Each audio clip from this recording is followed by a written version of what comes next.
Hey everyone, you're watching Ash on Comics, and my name's Ash, and today is a comic movie.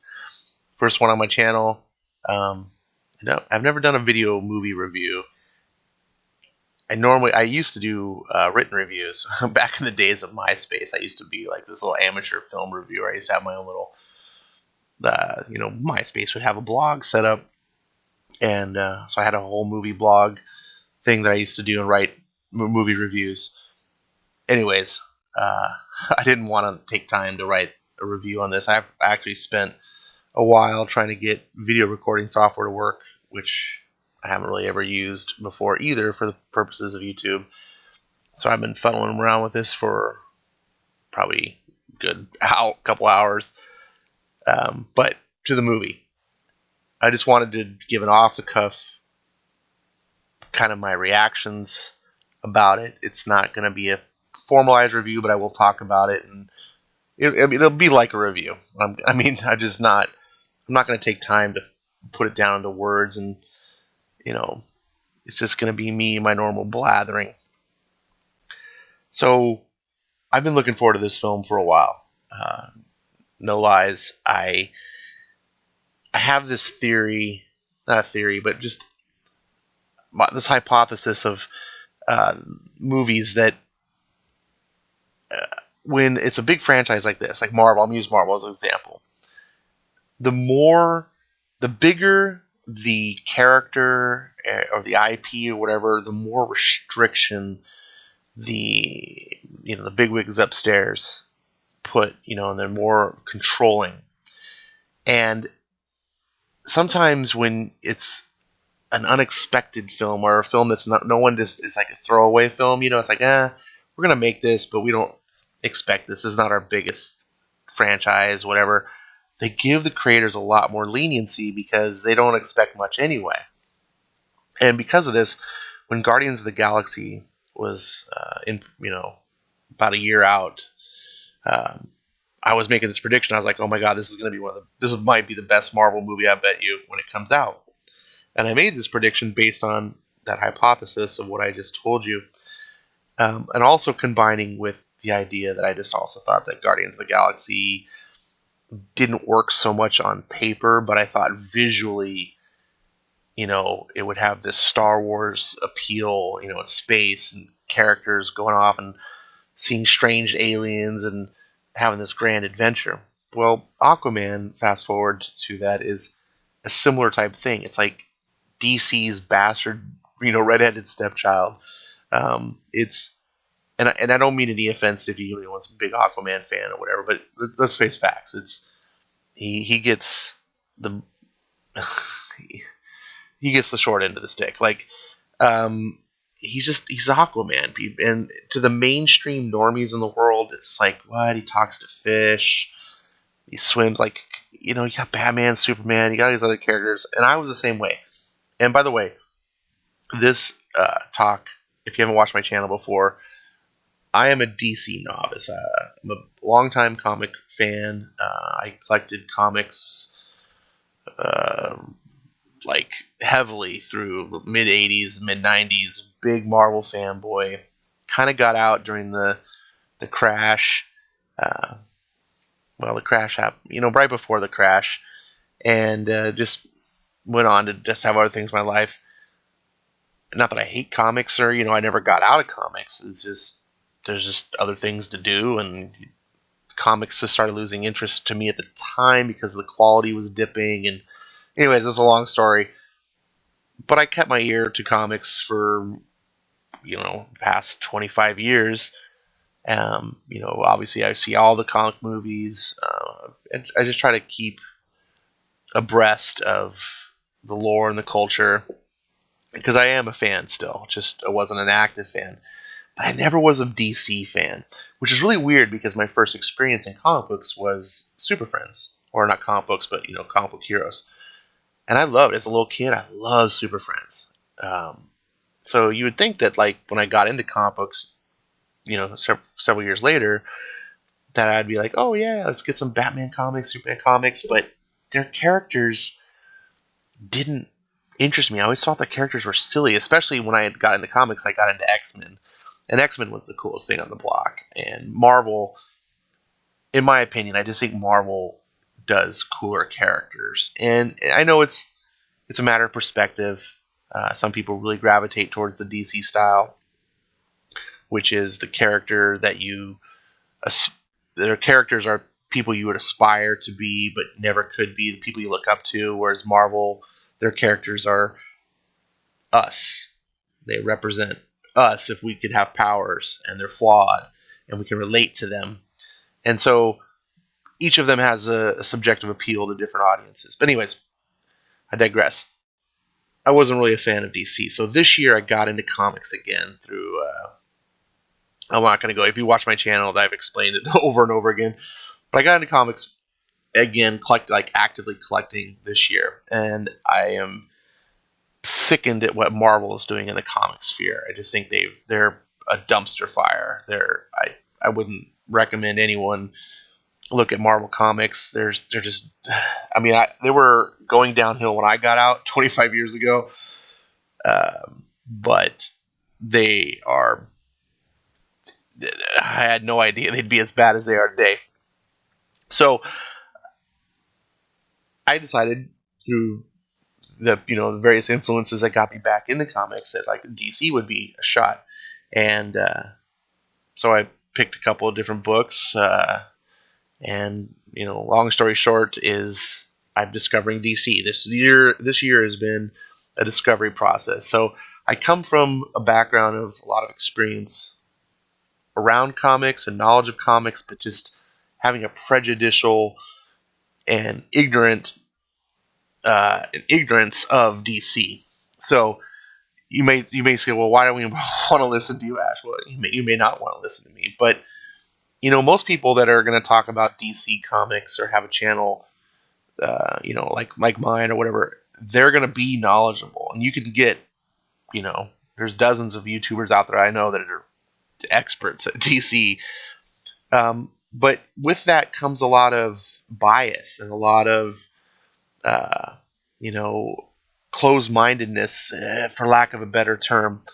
A lot of these longtime DC fans are just immobile. It's like, it's got to be this way. It's got to be like this. And one YouTuber I respect quite a bit is Professor Geek.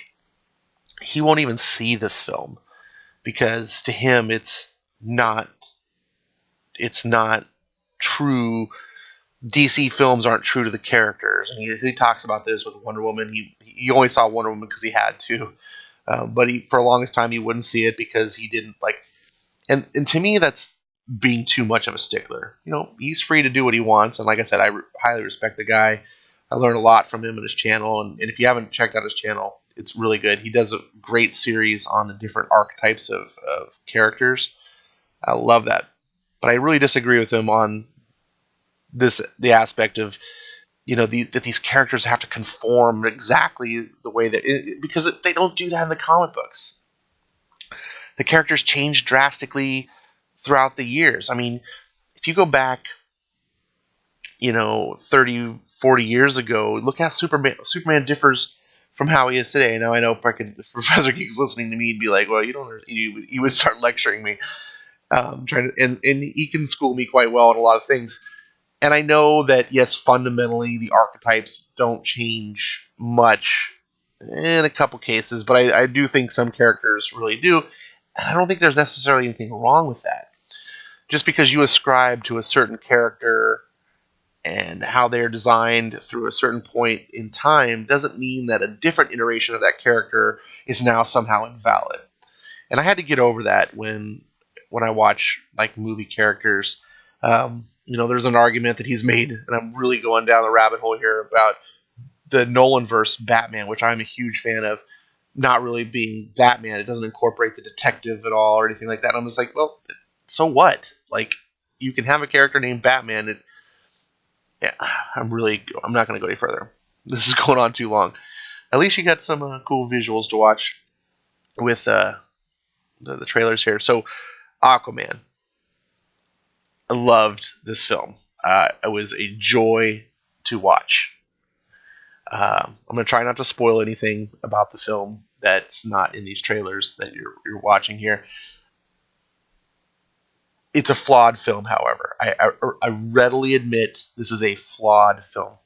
And I hear a lot of times people, because I can tend to be a film snob sometimes, and I'll get in debates with people where they're just like, "Oh, Ash, you just, you're too elitist or whatever it comes to films." Like sometimes we just want to like turn our brains off and watch a mindless action film, and I just like I hate that argument because it's like, no, I want to watch an action film. It doesn't have to be a cerebral film, you know, but I don't want a film that's going to insult my intelligence. You know what I'm saying? Like, you're going to show me a good popcorn, like, blockbuster action adventure film. So be it. It doesn't have to be super deep and moving or anything, but don't insult my intelligence. You can still have quality with lighthearted fare. And that is where Aquaman succeeds. Aquaman is a flawed film. There was a couple moments, well, several times during the film where I was kind of like wincing or groaning, where I was like, "Oh, this is kind of cheesy," or I didn't like how they did this cue and some line of dialogue or whatever things. But so what? It was all nitpicky things, and yes, it could be better. But as a whole, the sum of its parts, this film represents what a summer blockbuster, and it's not summer obviously, but the typical summer blockbuster adventure film should be. It's not deep. It's not trying to be really intelligent. It's just trying to be fun. But at the same time, it's not treating you or expecting you to just be an idiot and go, "Yeah, we'll just deliver stupidity on a platter, and you'll just be okay." And that's a problem that I have with a lot of films, like when all the Jurassic Park sequels, Jurassic Park 3 being the worst. Like, just I feel like you're just insulting my intelligence. You're just like, "Oh, this moron. Characters act stupid ways, and there's just no one wants to think about anything." And I just have real problems with that. And when people tell me, "Oh, Ash, just chill out and just enjoy it," I'm like, I can't enjoy it. It's stupid. I can't enjoy lighthearted, mindless, or low-minded. I guess it's not. I don't want to be able to like not pay attention for a half an hour and still not miss anything. Like, that's just a bad film. So James Wan here, he crafts this essentially a comic book on screen. That's the success of this film. This film, I listened to a couple of different critics or people critiquing the film before I decided to do this, because I just kind of wanted to hear what other people were saying to give me some ideas of what to address or talk about. And some of the naysayers, talking about like the writing being terrible or the acting being bad. And it's like, first of all, I don't think the writing is terrible. I thought it was, how do I say, it was very shallow in a lot of senses. That doesn't even sound right. That sounds pretty negative. It just wasn't a deep film, but it wasn't trying to be. There was no pretense.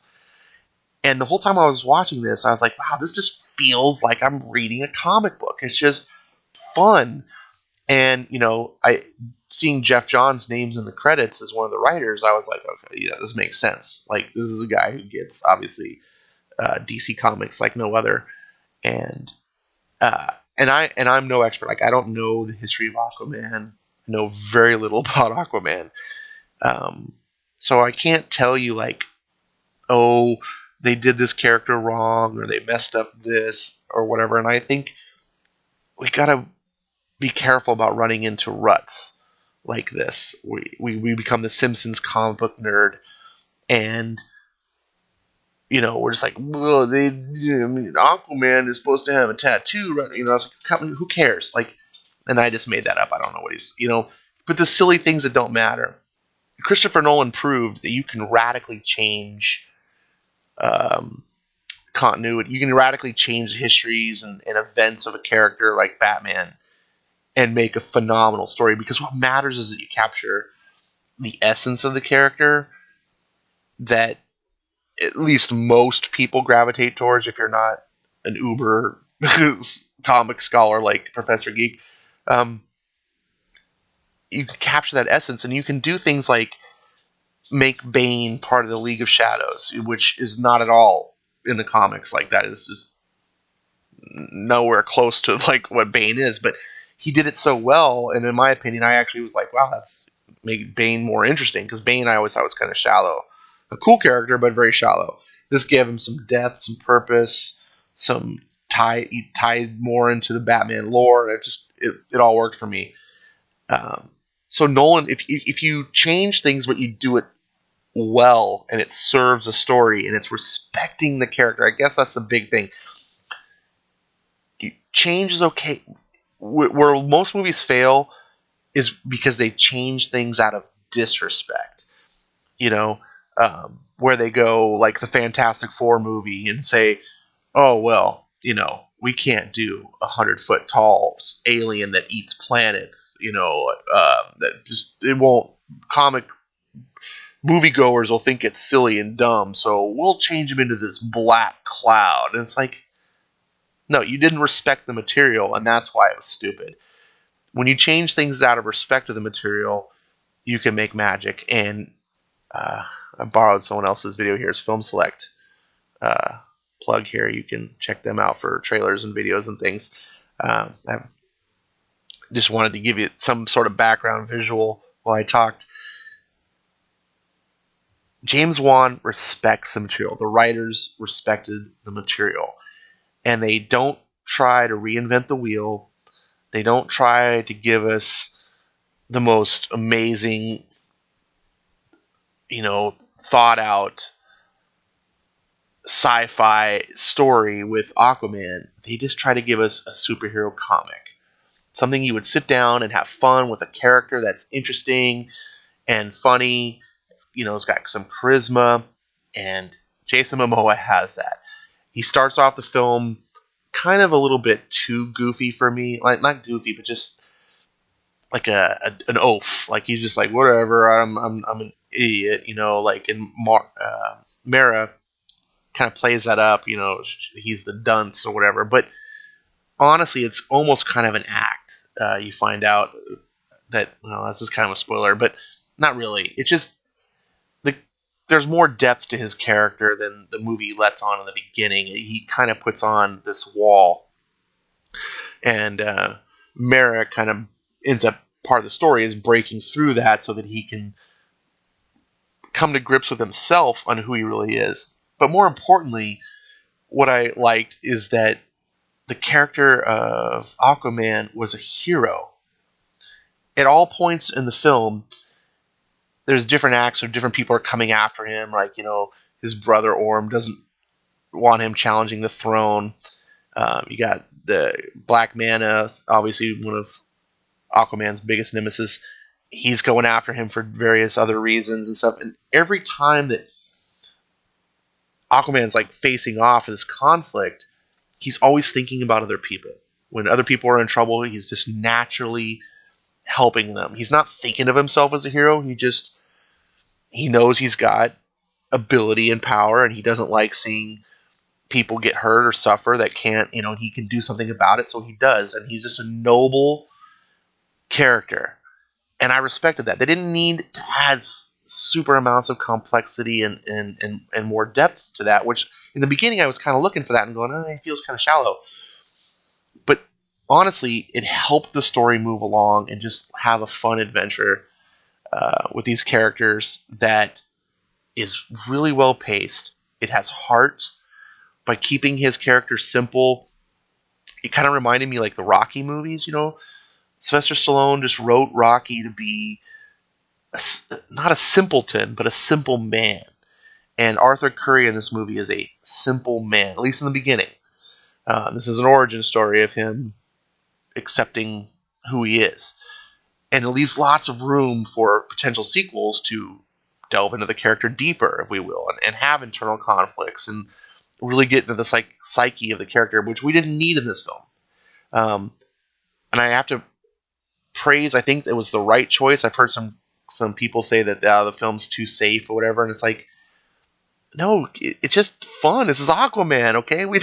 It's not Gattaca, right? It's just Aquaman, and this is a movie that should not succeed.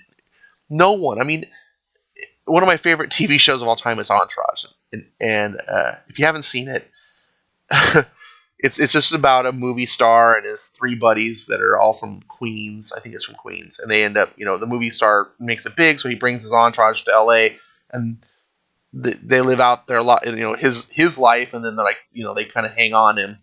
But it's a fun comedy show. Anyways, during the show, this the main character gets an opportunity to star in James Cameron's Aquaman, which is a big film. It's like, of course, if James Cameron did Aquaman, it'd be tremendous. But it's all fictional, right? So, but the idea is done as like a tongue in cheek. It's like, it's Aquaman. Like, yes, in the storyline, it's a huge hit and it's a big, of course, because James, they're not going to say, oh, James Cameron made a failure, but it's told in a way that you as the audience know that it would only be a hit in this fictional world. Like, we picked Aquaman because it's just kind of silly. Like, this wouldn't actually happen. No one's ever going to really actually make an Aquaman film. And but here we are, and we have Aquaman, and it's great. I enjoyed this. This is okay. I want to say objective things. Okay, this is my favorite of the DCEU films. Wonder Woman. A strong argument can be made that Wonder Woman is a better film when you look at just objective film craft. Patty Jenkins did a tremendous job. Everyone involved. I mean, it's a deeper film. But James Wan, I think, brought us a better comic book on screen. This is fun. This is wildly entertaining. And like I said, if you're not looking for the deepest of stories, you just want that adventure, this has it. Now, it does have flaws. I'm not going to try to kid you otherwise, and when you see it, you might be like me and have groaning moments and just be like, oh. And there's times where you just have to kind of suspend your disbelief and be like, that wouldn't work that way. But if you have not seen the film yet, and you do go see it, I encourage you to think about this way. Whenever you see some of these moments, like for me, well, here we go on the trailer, right, with the kids. This would not happen, right? You wouldn't see kids that are like 4 years older than this guy, bullying him like right in the middle of public, slamming up against. These are things that, I was like, oh, this is so cliche and silly, but it's like, would this happen in a comic book? And if it did happen in a comic book, would you be okay? Would you just look over it and not even bat an eyelash? And that's what I found myself saying yes to most everything. Everything that I was like, this is kind of corny and weird and sappy. Like, but if it was drawn on a page, and would you have the same problem with it? And I would be like, no, I wouldn't have that. This would work on the comic book page. It's just because it's live action film, our minds tend to be less forgiving. It's got to be more realistic, and that's fair. I can't tell you how to judge your films or what you like or dislike, but try to, if you are a comic book fan, when you see this film, think of it like a comic book. If this were animated, even just think like, would it be more forgivable? A lot of these things and I think you'll find that you'll be like, yeah, this wouldn't have been that big of a deal, and I just see it as fun. So I've been blathering about this for a while. A lot of the YouTubers and comic book fans, whatever, have all seen this film before me. I'm late to the party, I know, but I don't have any comic reviews, and I was just so stoked during this film. There's so many parts that subjectively reached out to me that I won't I won't really go over right now because they're kind of personal, and everyone has their own subjective reactions. But I love this film. It it's just fun, and hopefully, if you haven't seen it, you'll go see it. This film does deserve, you know, the box office revenue. It needs to be a success. It's a well done film, and it's a visual spectacle. Seeing on the big screen, uh, get a bucket of popcorn and a Coke, and just sit back and have, it's like almost 2.5 hours long, and just have fun with it. This is the kind of thing, we talk about a popcorn flick. Aquaman is it. Um, it's I would give it about 4 out of 5 stars, only because, like I said, it is flawed. But I'm gonna definitely be buying this, watching it again. It's the most fun of all the DCEU films, and there you go. So I guess put in the comments why I'm wrong, because I'm sure a lot of people are going to disagree with me. And if you do agree with me, hey, that's cool too. Like oh, look at this scene. Oh man, that part is so cool. Um, I'm sure everyone has seen this. If you're even listening to me, you're just probably listening to see if you know what my opinion of the film was, and so forth, or you're just bored out of your mind, and you just want to fill your fill the your area around with noise because you hate silence. So I've talked long enough. Oh, by the way, Mara, man, yeah. All right. Oh, that reminds me. Got to talk about this. Um, God, geez, Ashley just won't shut up. I know. But I always forget. I always think I'm going to talk about this, and then I don't. SJWs, right? It's a big deal in Hollywood. You know, we always hearing about how Captain Marvel is, you know, where, you know, what they do with Star Wars, and everyone's bitching about all their favorite movies being affected by the SJW influence, and how everything's getting woke and stuff like that. Let me just tell you, this film is not that.